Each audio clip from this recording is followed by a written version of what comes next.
Guys, welcome to our channel weekend stuff. అంటే ఈరోజు weekend stuff గురించి చెప్తున్నాను అనమాట. అంటే మొన్న రీసెంట్గా ఒక అన్నను కలిశాను అనమాట. అన్నను కలిస్తే అన్న హైదరాబాద్లో వర్క్ చేస్తూ ఉన్నారు. రీసెంట్గా మ్యారేజ్ అయింది. He is earning 1.2 lakhs per month I think. అలా 1.2 lakhs అలా వస్తుంది. రీసెంట్గా మ్యారేజ్ అయింది. ఫ్యామిలీ అక్కడికి షిఫ్ట్ అయిందనమాట. ఇంకా 1.2 lakhs ఇస్తున్నారంటే అక్కడ స్టఫ్ వర్క్ ఎలా ఉంటుందో తెలుసు కదా అక్కడ అందరికీ. ఇప్పుడు ఏం ఏం చేస్తున్నారంటే ఇక్కడ నుంచి వాళ్ళది మా నేటివ్ మన పల్లెటూరే. ఇక్కడ నుంచి అక్కడికి ట్రాన్స్ఫర్ అయ్యేసరికి అక్కడ వాళ్ళు అకామిడేషన్కి, ఫుడ్కి అంతటికీ మనీ పే చేయాలి. ఇప్పుడు టౌన్లో ఉంటున్నామంటే ఖచ్చితంగా ఎక్స్పెన్సెస్ పెరుగుతాయి కదా. అట్లా హౌస్ రెంట్ నియర్లీ 20,000. అలానే ఏమైనా ఇంట్లోకి కావాల్సిన వస్తువులు అవన్నీ అయితే మంత్లీ 10,000. అలానే ఇంకా ఏమైనా హెల్త్ ఇష్యూస్ వస్తే దానికి, అలానే మ్యారేజ్ అయింది కాబట్టి ఖచ్చితంగా ఎక్కడికి వెళ్ళాలి, సినిమాలకి అక్కడికి ఇక్కడికి వెళ్ళాలి. నియర్లీ దానికి ఒక 6,000 to 7,000 అయినా వేసుకోవాలి. అలా తర్వాత ఇఫ్ చిల్డ్రన్ కానీ ఎవరైనా పుట్టారంటే వాళ్ళ స్కూల్ ఫీజులు తలుచుకుంటుంటేనే నియర్లీ ఒక్కొక్కరికి ఇంతవరకు ప్రీకేజీ జాయిన్ అయినారు. ఖచ్చితంగా 2 lakhs, ఈజీగా 2 lakhs అనేది వాళ్ళకి డొనేషన్.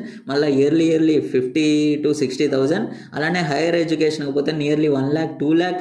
ఇఫ్ బీటెక్ మీన్స్ ఖచ్చితంగా 4 lakhs వరకు కూడా ఉంటుంది.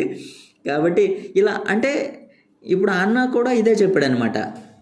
అంటే ఇలా విష్ణు మంత్ తిరిగేసరికి రూపాయి కూడా మిగలట్లేదు విష్ణు అంటే అని.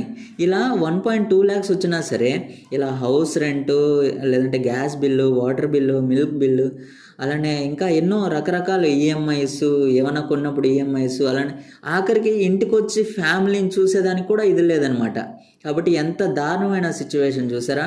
అంటే ఏదో బతకడానికి సంపాదించినట్లేదు, సంపాదించడానికే బతికినట్టు అనిపిస్తుంది అనమాట. సిచ్యువేషన్ అలా అయిపోయింది.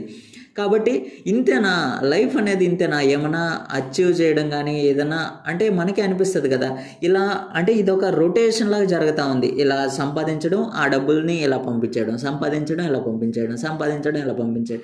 ఇదే కాదు కదా, ఇంకా సేవింగ్స్ కూడా ఏం చేసుకోలేరు కాబట్టి కదా. ఇలాంటి సిచ్యువేషన్ ఎలా ఫేస్ చేయాలి, ఎలా ఓవర్కమ్ చేయాలి.